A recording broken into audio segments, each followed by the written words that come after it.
Hi. So once again, you can see I'm wearing my generic guitar symbol stocking cap, which means I'm here to talk again about Fender. Still thinking about Fender, thinking about the cease and desist situation, thinking about the actions of the private equity holding company formerly known as Fender Musical Instruments Corporation. I've been a big Fender fan for a long time. I've owned Fender basses for literally decades, and I'm not feeling really happy with Fender right now. So I thought it might be fun today, just as a break from all of the negativity, to spend some more time scrolling through Sweetwater and commenting on basses. If you're new to the situation, Fender has sent out cease and desist letters to companies that are making guitars that they say violate their copyright, which is kind of an unprecedented approach to this, on the Stratocaster guitar body shape. A shape that is so generic, it is in the public domain in the United States and has been for decades, but it's so generic that it is literally the emoji of an electric guitar. At this point, Fender only seems to be going after the Strat body design, but I think it's a given that they're going to eventually be trying to sue people or threaten people with lawsuits making any of their classic body shapes, none of which are currently trademarked or patented. All of that has lapsed into the public domain. They do have, as far as I know, a trademark on their headstock shapes, and of course their logo is a trademark. So just to be clear, I do know that Fender has trademarks on certain elements of their designs, and I absolutely think they have the right to pursue counterfeiters who are misrepresenting fake products as being legitimate Fenders or real Fenders. Of course, they have a right to go after those people, and I want them to, because I don't want fake Fenders out there. But I think there are a lot of instruments that are patterned after the look of Fender instruments because people want those, but there are legitimate reasons why people don't want an actual Fender. Fender's quality control has been horrendous, or at least horrendously inconsistent for quite some time, as I've demonstrated with a lot of my videos. And then, of course, there's the whole pricing situation. Fender really sells on their name to a large extent. And of course, recently Fender has been jacking up their prices like crazy, some of which is attributable to tariffs, but definitely not all. So there's a lot of anger towards Fender right now, and I'm feeling it myself. There are people like me. I have several gigs coming up. Normally this would be the bass that I would take to those gigs. You know, it's a Fender. Well, it's my own hybrid construction, but it's basically a Fender. But I'm not really excited about being on stage with a Fender logo on the headstock for once. I might be playing a different instrument. But for right now, I thought, what would someone who wants a Fender style instrument, but specifically does not want a Fender, what are their options? And I was looking at Sweetwater, as I always do. The body shape filter in Sweetwater Search actually has P style and J style as body shape options when you're searching for basses. So that specifically is looking for basses in a precision or jazz Fender bass body style that are not made by Fender or their subsidiary Squire. Money's no object here. Not that I'm buying any of these, but for the purposes of looking, money is no object right now. At all of the basses that are classified as P style or J style on Sweetwater, which specifically means basses that have a precision or jazz body design, but are not Fender basses. So let's go. All right. Well, once again, I'm starting out price high to low. This is definitely out of my price range. I can't spend $6,500 on aside from the fact that it's left-handed, I can't spend $6,500 on a bass. I mean, I need to pay my mortgage. I have tax payments. I have a daughter in college. So like, the money may be there, but it's not really there. You know what I'm saying? That's why I'm not usually dealing in this price range when I make videos. So let's forget all of what I just said, especially if my wife is watching. Dingwall. These are instruments I've rarely addressed in my videos because they are just way too expensive for me. They do have a John Taylor from Duran Duran. John Taylor has a signature Dingwall in one of their modern styles, which I actually do really like, and I would gladly take one, but they're not in my price range. Fan frets, of course, that would be something that would probably take a little bit of getting used to, but I appreciate the concept behind it. You have a Dingwall here that's made to look like a jazz bass. This is cool because it clearly is inspired by a jazz bass, but because of the fan frets, it's got enough of a kind of unique look that nobody's going to mistake it for a Fender. So that would be something to consider if you have $6,400 to throw at a bass. All right, so I want to talk about Duesenberg. I find these very interesting, so let's check this out. This is a Chris Chaney signature. I've probably talked about Relic instruments. I don't really like relicing. I don't understand why you would pay to have something like that done to an instrument. I mean, if you're going to use it and it gets that wear naturally, then that's cool. But like buying it pre-worn like that, it just seems weird, especially for something that's really high-end like this. But what I do find interesting about Duesenberg is that they clearly are inspired by Fender with their body shape, but they're not trying to be an exact copy. They've got their own unique pickguard style with the little kind of zigzaggy effect. That's kind of their signature thing. Because if you look at their headstock, the headstock has the same sort of scalloped, zigzaggy sort of pattern. The only thing I don't like about this Duesenberg is, well, aside from the relicing, is these tuners. They seem weirdly too small to me. They remind me of Dan Electro tuners, which I hate.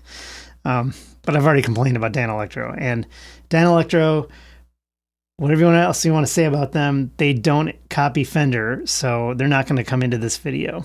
But what I will say about Duesenberg, I think that they're probably very good quality. I've never played one. This is the Duesenberg Gig Bag I have for my Sterling short scale Stingray bass. Even though it's made for a guitar, it perfectly fits the Sterling. It's a great gig bag. It's super well padded on the sides and on the bottom. The zipper pockets are really big. It's an awesome gig bag. $150 is not bad considering how good it is. Of course, they're out of stock right now, but more coming back in a week. So if you're in the market for that, if you have a Sterling short scale Stingray, this is the gig bag you should get. Now I want to talk about Sadowsky because we're looking at, this is not actually the Willie signature, but the Willie signature looks like that with the candy apple red. I had a Sadowsky MetroExpress, which is the Chinese made. They're much, less expensive than this. They're not $5,000. They're about $1,200. I did a video about that.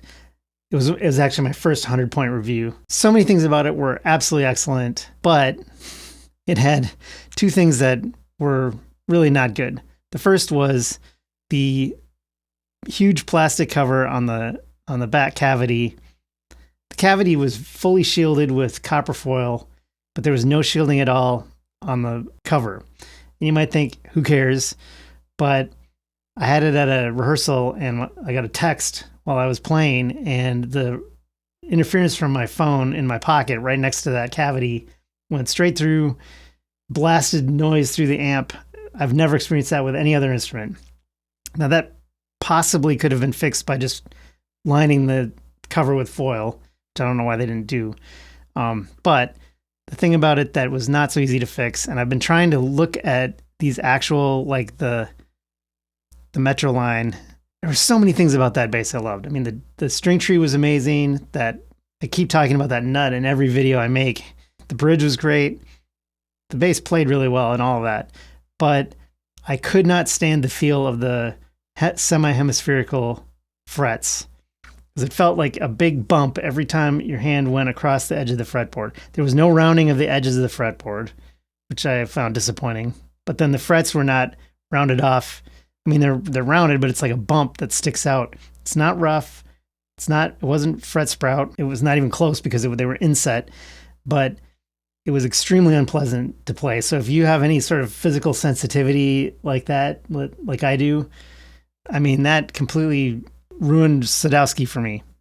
I can't quite tell if their higher end instruments have that. It looks like they do, but it's a little bit hard to tell. So if you've actually played one of these and you know whether they have the semi-hemispherical frets or if they have, rolled off fret edges like most basses do, let me know in the comments. Sadowsky very clearly is copying Fender. It's like a jazz bass, but there's something about the proportions of the body that are a little bit different than a jazz bass, but still at a glance, It clearly looks like a jazz bass. And their headstock design is, they've taken the point from here and moved it up there. That's basically what they've done. Otherwise, it's a Fender. I do not like the Sadowsky logo either. All of those criticisms out of the way, if you don't have the hangups that I do about specific things about a Sadowsky, I think they're really well made. They have some interesting color options. I think that the egg-shaped pick guards on these look totally wrong and ridiculous, and I'll complain about that more as we go. Lakland, of course, they're based in Chicago. Their instruments also are very closely patterned after Fender for the most part. They're pretty highly regarded. There's a lot of Sadowsky in here. There's another Duesenberg. Suhr. Okay, let's talk about Suhr. Which color should I get? Let's go with the white one.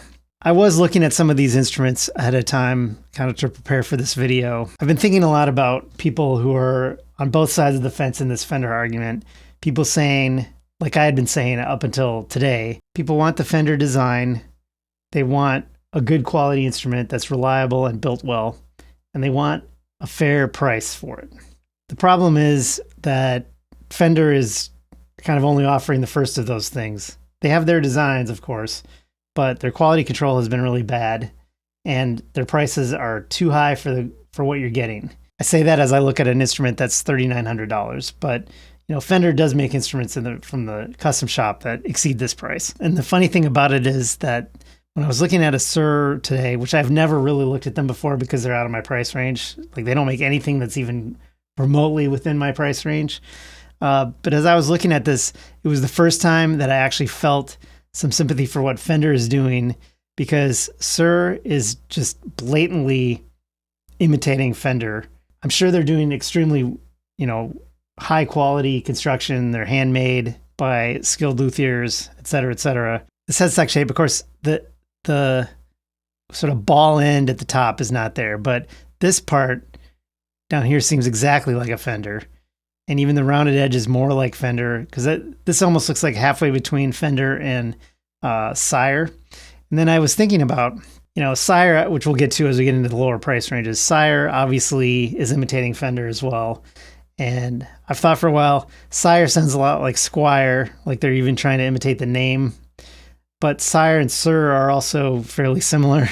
So it kind of almost seems like Sire is imitating Suhr's ideas for how to do a headstock that is evocative of Fender without actually infringing the trademark, because this is the part that Fender does still have trademarked. If you just added kind of a ball end here, it would basically be the Fender design. I would definitely want a bound fretboard and block inlays for this price. Suhr, I don't know. I guess I'd have to play one and see how great they are to play. Visually, I'm not impressed by them.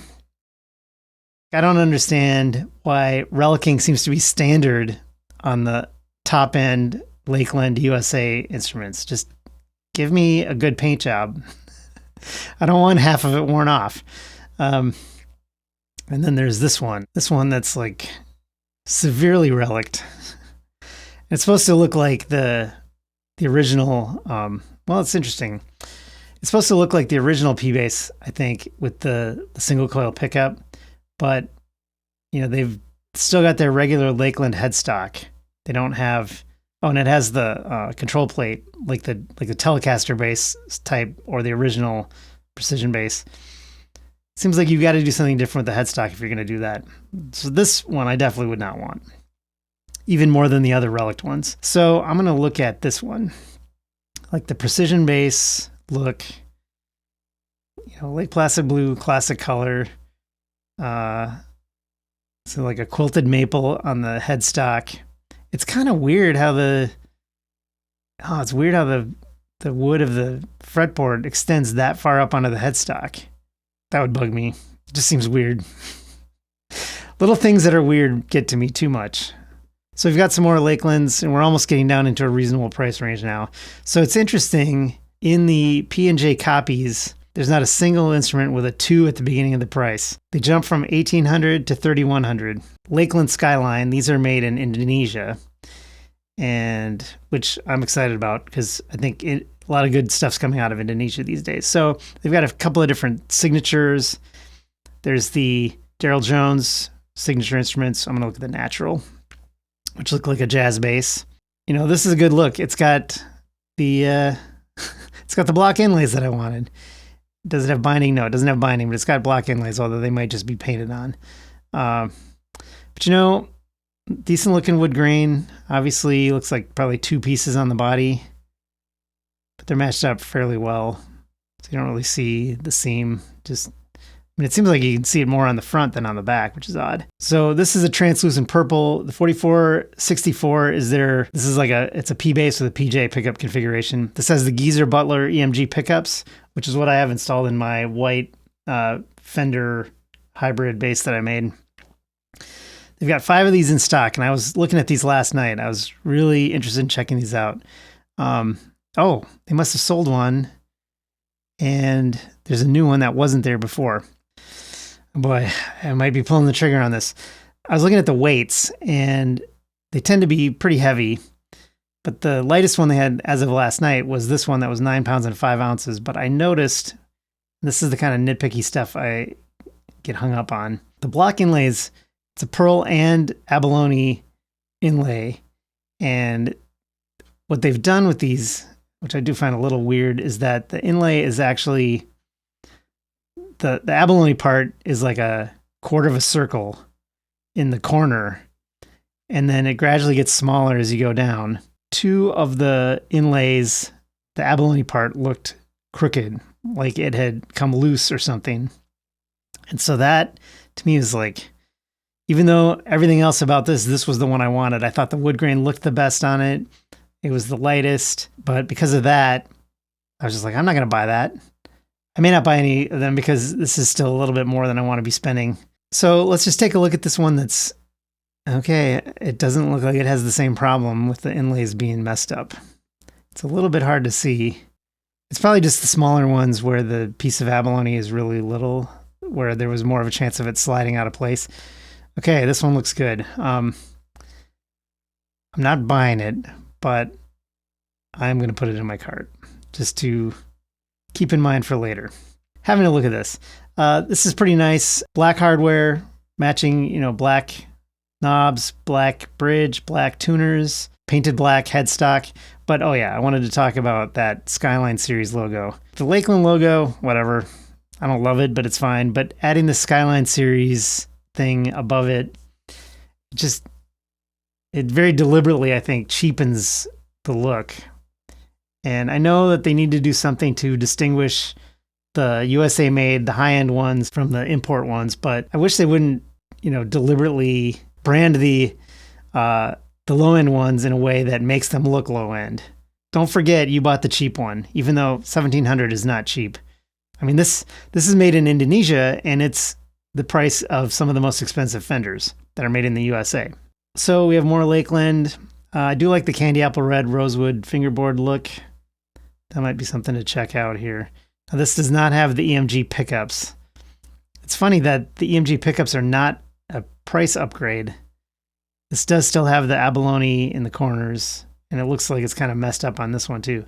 And this was actually not in stock, so I wouldn't be getting it anyway.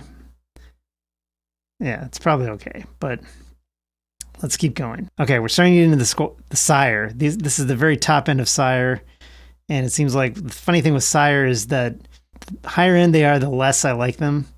I really don't like this sort of, burled top.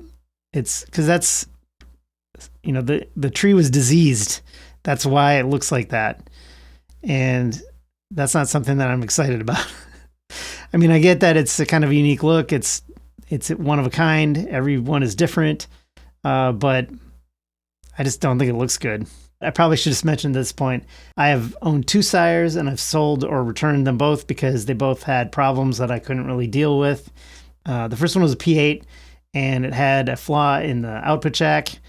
And then the second one was a V5R. The pickups were wired wrong, or something with the pickups was not right.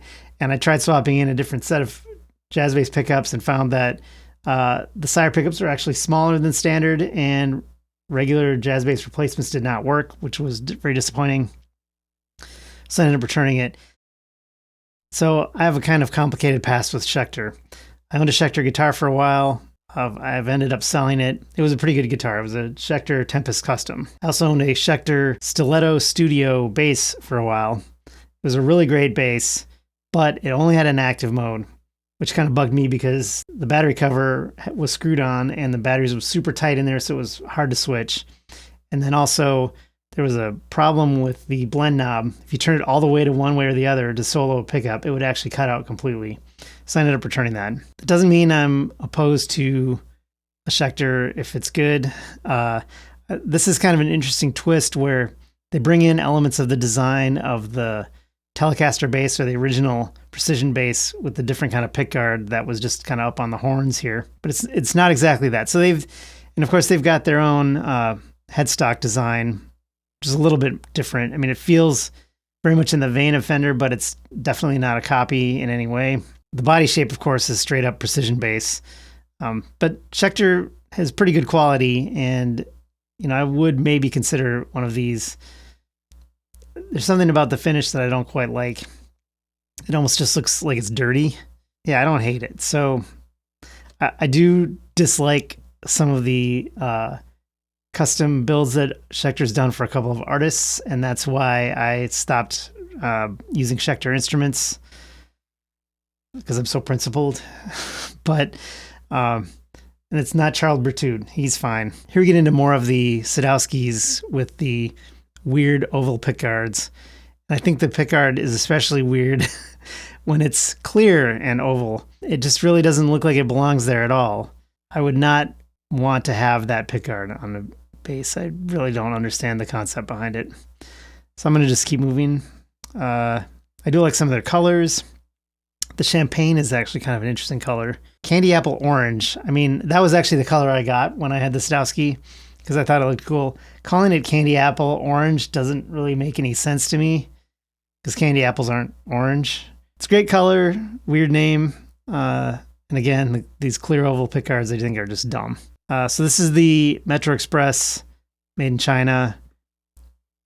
You can really see the semi-hemispherical frets on this one.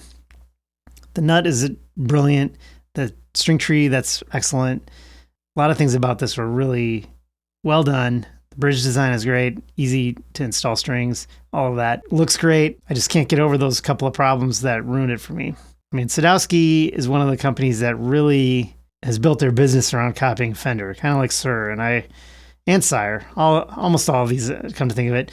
But you look at how many Sadowskys are in here, and I just think if Fender decides to come after companies for the jazz bass and precision bass body designs too, I mean, what is Sadowsky going to do? This is the exact Sire that I had. This tobacco sunburst. In retrospect, I probably would have preferred the natural. I think what may have happened was I was hell-bent on getting it right away, and they were out of stock in the natural, but they had the tobacco sunburst in stock, so I bought it. The one I had a rosewood fretboard. No, it didn't.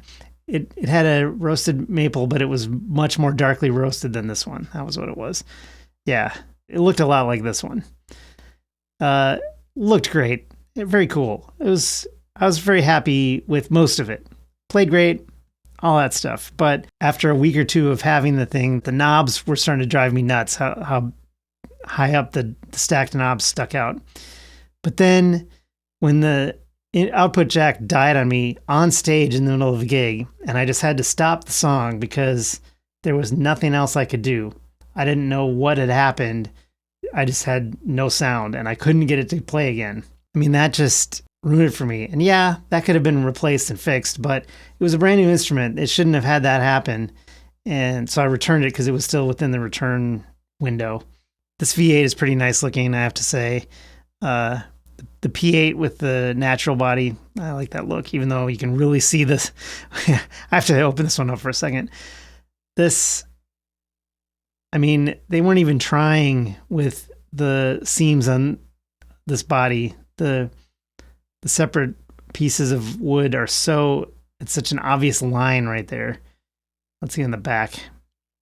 Yeah, on the back you can see it even more, of course, but the back never matters as much because that's usually hidden. But you can really see that line right there. I wouldn't get this one. If I were to get any of these, this was actually one I was looking at earlier today. This is some really weird wood grain. it looks like water damage. This isn't the first instrument I've seen that where the wood grain looked like water damage to me. This one, however, but it's 9 pounds, 14 ounces. So basically 10 pounds. I really like the wood grain on this one. Looks pretty good. If I were to get any of these, oh my God, 10 pounds, 15 ounces. Okay, this one's basically 11 pounds. You know, it looks nice. It's good, but that's really heavy.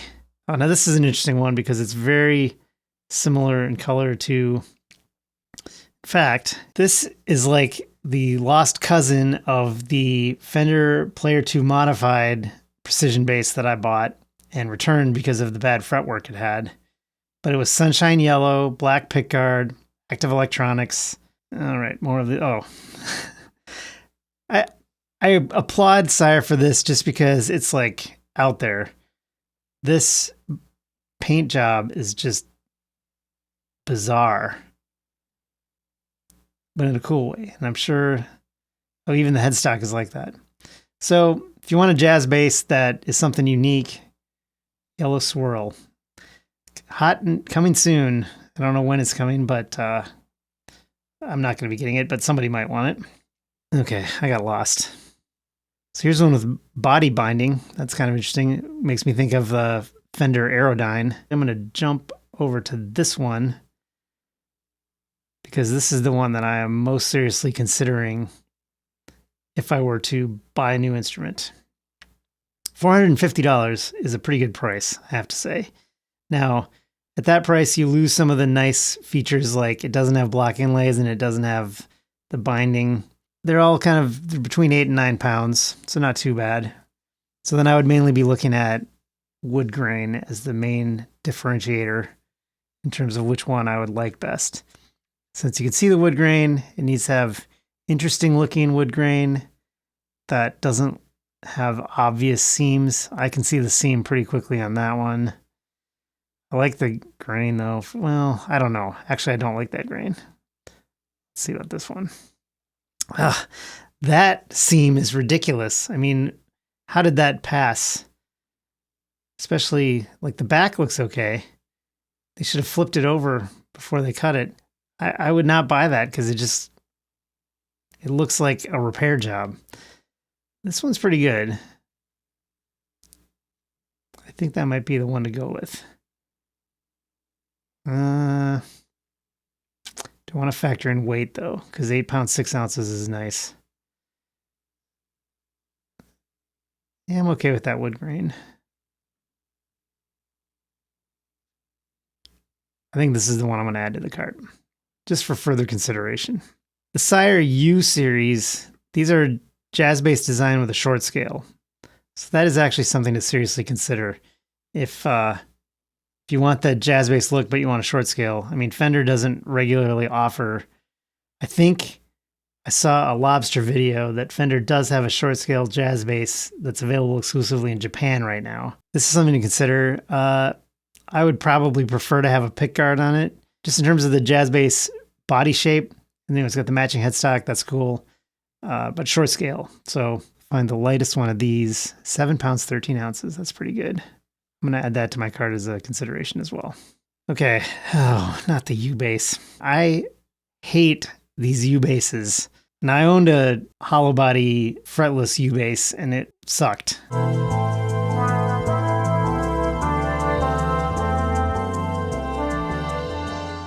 The solid body ones that are kind of looking like a Fender, but it's just, what? Why? No.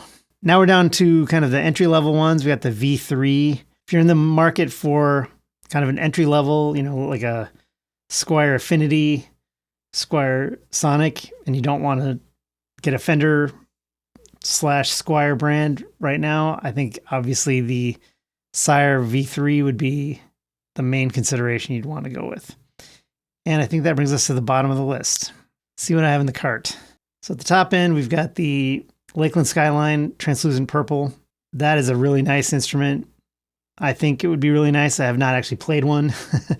I'm tempted by it, considering that it's an Indonesian-made instrument. If it weren't so expensive, I would maybe consider getting it. Putting that into context with Fender, that's halfway in between the price of the American Professional Classic and the American Professional 2. That's a lot. And then I've got a couple of Sires in here, and that's all I've got in the cart. This Sire P5R, $450, I have to say, that is pretty tempting. And maybe it is time for me to give Sire a third chance. After all, it's 3 strikes and you're out, not 2. One of these may show up in a future video, though. But regardless, I guess the point I'm trying to make is that there are good Fender-style instruments out there that aren't made by Fender in all price ranges. If that's something you're interested in, you might want to jump on it because who knows how much longer these are going to be available. Most likely, they'll still be available. The legal stuff really pertains only to Europe, but Europe is a bigger market than the United States. So if a company completely loses the European market, that could be enough to destroy their business. Will it destroy Sire or Lakland? Probably not. I've heard some other brands, smaller brands that, more boutique brands that might be in jeopardy right now. And I think that's really sad, especially, that Fender is doing this rather than being more competitive on a level playing field. That's kind of what private equity does. They ruin things. What are you going to do? I guess that's all I have to say for now. Stay tuned because you never know what might show up in this room next.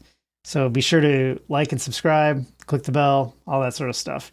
Also, check the links at the bottom for other ways to support the channel. Thanks for watching.